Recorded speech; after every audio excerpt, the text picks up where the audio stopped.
authors and wonderful people here on this hangout here at AMLE Magazine. I want to thank them for taking the time to talk a little bit more about their leadership-oriented articles. And so with us today, we've got Lori Barron. She's written Students Take the Lead. She's the superintendent of Evergreen School District in Montana. We've got Patty Kinney, who's written Leading Learning at the Middle Level, and she is a former middle school teacher and leader and past president of AMLE and an educational consultant here at AMLE as well. And last but not certainly least is Michelle Owens Hayward, and she wrote Got Grit, Leading and Teaching for Success, and she's the principal of McNair Middle School in Fayetteville, Arkansas, and a distinguished educator with AMLE. So excited for you all that you all are taking the time to join us today. Thank you. Glad to be here. Awesome. So we're going to start right off with the questions, and the first one is, how do you define leadership, and what leadership qualities are particularly essential in the middle level? What do you think? My feeling is you have to be a gritty visionary. You have to have a strong vision and be able to communicate that and how to respond, not only to the academic side of a child, but you got to embrace our adolescence. Excellent.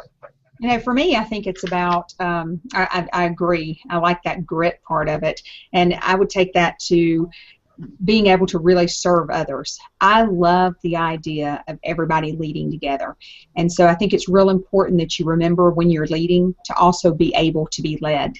And so the fun part of leadership for me is being able to use the skills you have to complement others, and then vice versa. So I love that team leadership and really working to serve together. Excellent. Patty? I think it's all about collaboration and working together. Drew, you and I wrote an article a few years ago about comparing leadership at the middle level to being a leader of a jazz group. And that analogy always has stuck with me, because you have, as a leader, you have the direction in mind, but you have to nurture it and grow it and work with others. And so you're kind of, I don't know, it's with middle schools, it's sort of like herding cats. You know, you're all in there together and working together and heading in a direction that has been collaboratively decided upon based on what's good about middle school. I think, I'll ramble a little bit, I think part of leadership is found at kind of at the center of knowledge and attitudes and skills. And I think it takes special knowledge about young adolescents. I think it takes a lot of different kinds of skills, from people skills to communication skills. I can go on that one. And it takes attitude. At a middle level, you got to be flexible. You have to be caring. You have to be all things to all people sometimes. Excellent. Gosh, what a well thought out, all three of you, individually and collectively. Excellent. First question, bonus point for each of you on that first question. So, and to boil it down together, it sounds like leadership could be summarized by saying it's about being gritty cats serving together with attitude. Is that? I like it. And don't leave out, Drew. You got to be able to have fun. You know, that's one of the things I love about the middle level. Having had experience at the different levels, one of the things I love about middle level is you get to be goofy. You get to have a good time. You get to enjoy the people you're working with. And kids usually still laugh at your jokes. There you go. Yep. And if you don't love it, you have to get out of it. Yeah. Because it's hard even when you love it. Yeah. And I can't imagine working at a middle level without loving it. It would be miserable. Yeah. That's it. Vitamin L and vitamin G. Vitamin love and vitamin goofy. You got to have the central parts inside. There you go. No. So in terms of leadership, you mentioned already about growing others and being led by others. So how do you grow, or how have you grown leaders in your own schools and school systems? You know, teachers, students, and parents too. You know, I think I'll focus on the student one, because while I've had a lot of fun growing teachers, and I think that goes with that collaborative piece, you can't grow if you don't collaborate. I think with students, it's been fun for me because I think it's a little more challenging sometimes. You know, as you get farther away from the classroom, it's very easy to be more hands-off with students, and I think you can't do that if you're going to be an effective middle-level leader. Whether you're a middle-level teacher, building level administrator, superintendent, I think remembering that you've got to grow student leaders if you're going to really have an effective building. And sometimes when we talk about collaborative leadership, we focus so much on adults, we forget about kids. And so for me, I share a little bit of this in the article that I wrote. We have our student leaders come in and share with our board of trustees. And they come in with ideas. And it was interesting, a silly little anecdotal, we had different bell schedules at our middle level junior high building.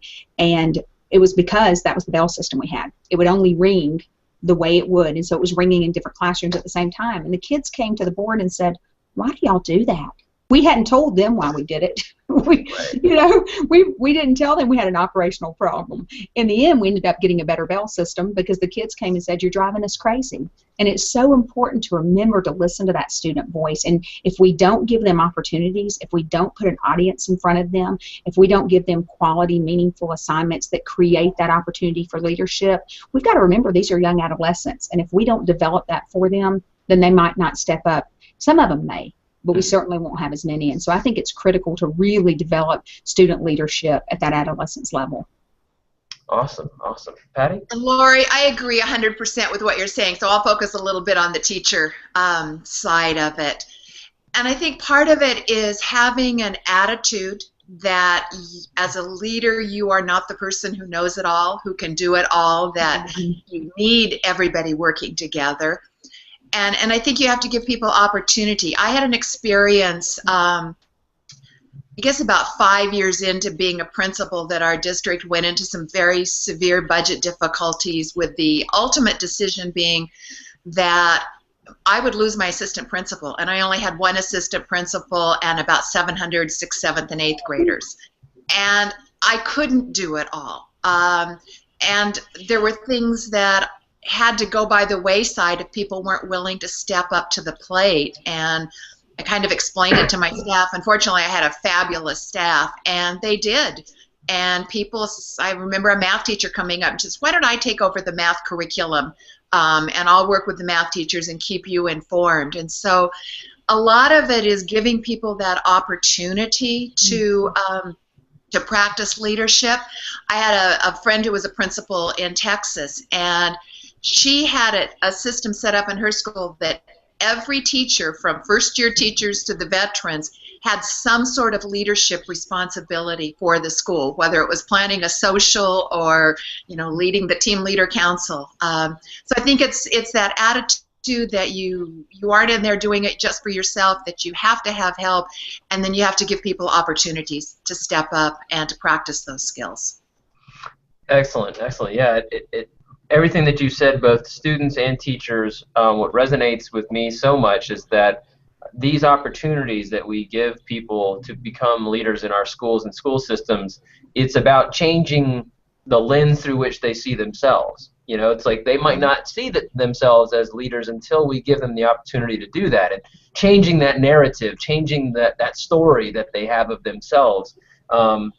It's really something, and it's like you've said, it's a responsibility that we all share to grow that leadership. So, focusing on our next question is about challenges, but also solutions, and obviously that's a huge part of leadership. So, what's one challenge that middle grades leaders face today? One of the many challenges, perhaps, and how do they deal with those challenges? Well, social media has been around for several years, and our kids, that's just who they are. It's part of their DNA. But it's the autonomy that they have with that social media that's sort of a challenge when I'm talking about students in middle level. And one of the things we've done is just meet them where they are. So most of our teachers or our teams of teachers have Instagram accounts, because it's building relationships with those kids, but they're also able to connect to them, and if they follow them, they're able to see some things that maybe they wouldn't know if they weren't following them on Instagram. It's a nice way to monitor.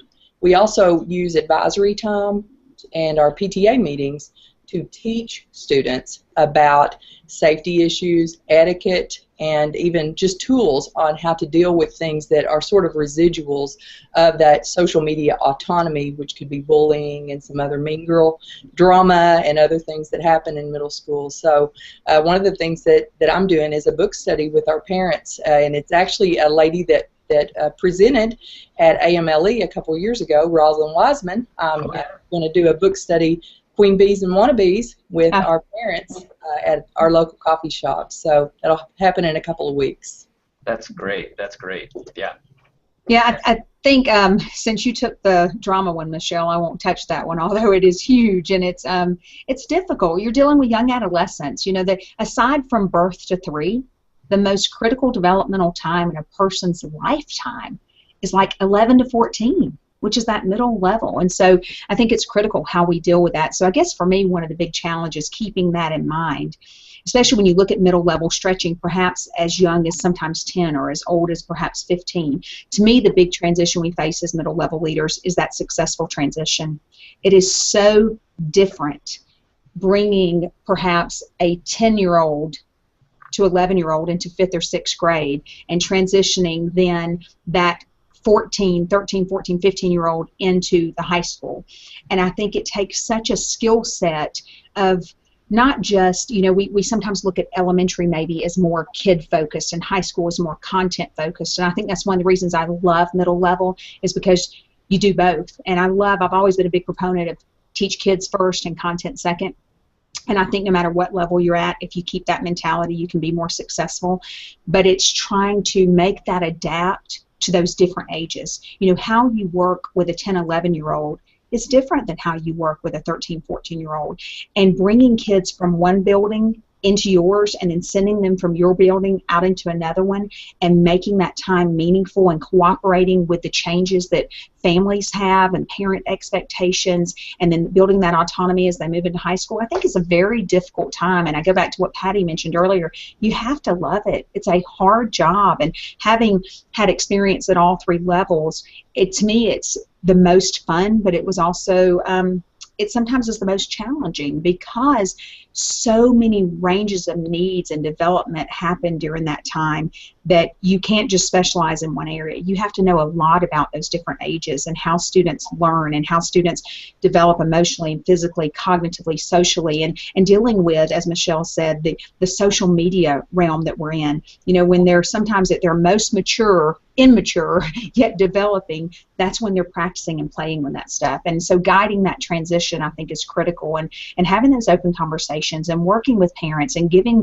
students and teachers open dialogue time to discuss those and understanding we might have different needs for that younger set of young adolescents at a beginning of middle level than we do for the upper level of middle level, and being willing to have the different times and different focus groups and meetings to address those needs is critical. It can be done, and it's done successfully across our nation in many middle level schools, but I just think transition is critical.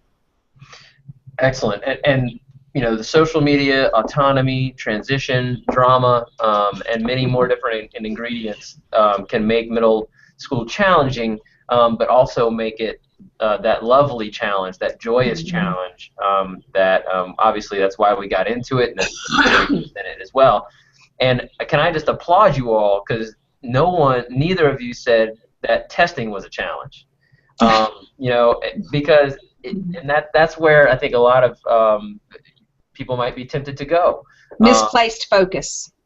There you go. There you go. Because it's about the kids, and it's about knowing their characteristics and knowing about what kind of support they need, and that's what it's all about. So, bravo on that one.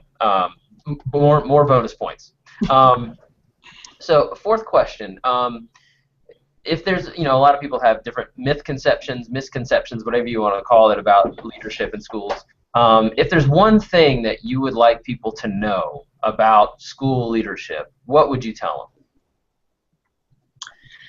It's hard. It's not going to be easy. It's going to be a challenge, and it's going to it makes you feel like you're making a difference. So there's a lot of rewards to it as well.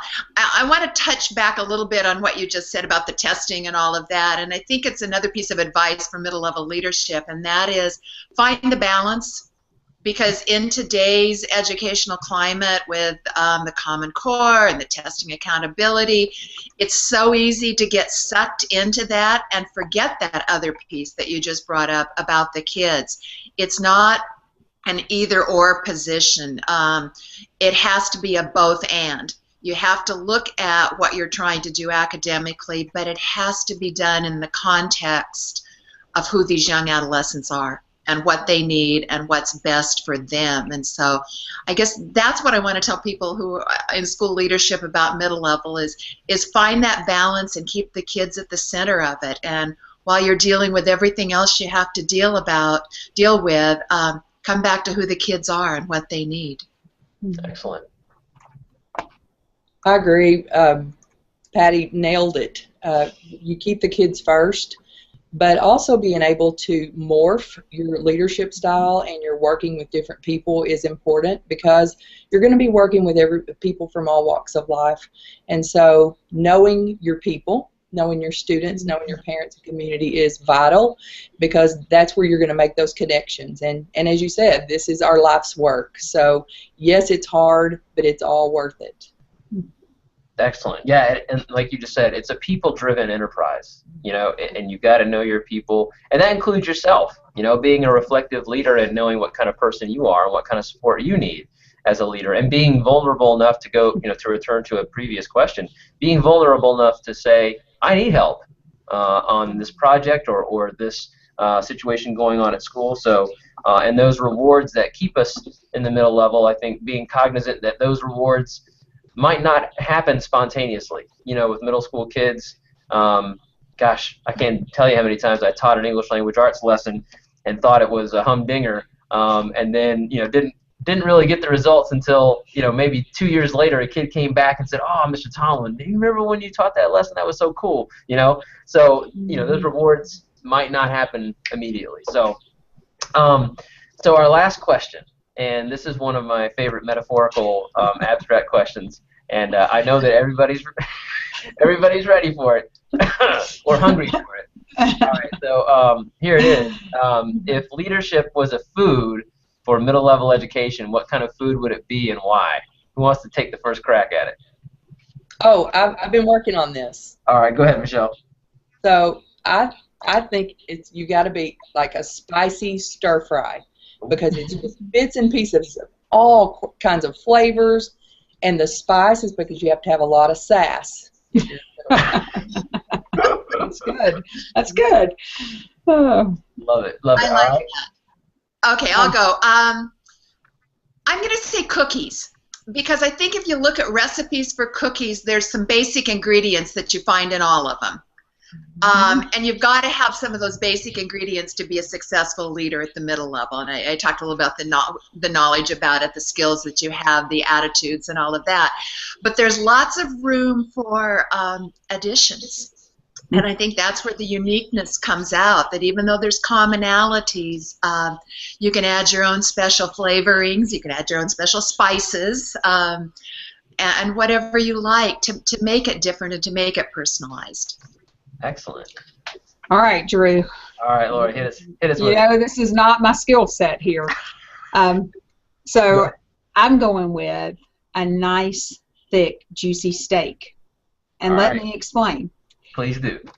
Sometimes you have the intent of a nice, juicy steak, and you're hungry and you're ready, and you forget it's on the grill, and you burn it, and you mess up. And you know what? You usually eat it anyway. And sometimes it's a little underdone, and you eat it anyway. You can put some sauce on it. You can pick your sides. Maybe you want a baked potato, maybe some French fries, maybe a salad with some different dressing. I think that it's what you make of it. Sometimes your plans don't turn out quite as you wanted. Sometimes you fall a little short. Sometimes you overdo it a little bit. Sometimes you don't know when to back off. But usually you end up with something that's still good and worthy and satisfies your appetite. And so I think it's what we make of it. And so I'm going with a steak. Oh my gosh. I'll tell you what, that was a cut above the rest, Lori Barron. Did you pick a cut? And do you like that cut of meat? Yeah. There you go. It was good. It was really good. Gosh, well, that I feel my hunger and appetite are satisfied. Really. And it's interesting. So I always like to pick out the themes of different metaphors because they all kind of tied together. Obviously, I mean, you have your common ingredients. You have your additions, though, that you can personalize, which goes with that adaptation and the morphing that Michelle mentioned as well, and knowing your people and You know, every building is different, so those are those additions where you can take your leadership and change it up. And then all of you picked warm dishes. You know, so I think that's kind of interesting that no one said it was cold, no one said it was, you know, anything like that. Now, of course, like Michelle said, you got to have a little heat in there, so you have a little sass.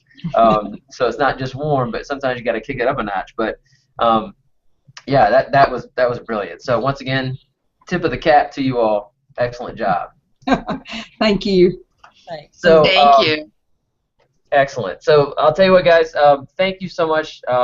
Lori, Patty, Michelle, thank you all so much for your time, for writing the articles, first of all. That just takes a lot of time and thought and reflection to write such well-crafted and thoughtful pieces. And then to take the time today to talk even more about it. It just shows the level of dedication you have to middle-level education as a whole, and then to the leadership aspect specifically. So thank you so much for your passion and for everything that you bring. Thanks, Drew. Yep. Thank you for organizing us. Yeah. Hey, well, not a problem, not a problem. I enjoyed the conversation. And so thank you also to AMLE Magazine readers for joining us for this hangout here in the digital edition of AMLE Magazine, here at AMLE, where we help you reach every student, grow professionally, and create great schools. All right. Thanks so much. Thank you. Bye, guys. Bye. Bye.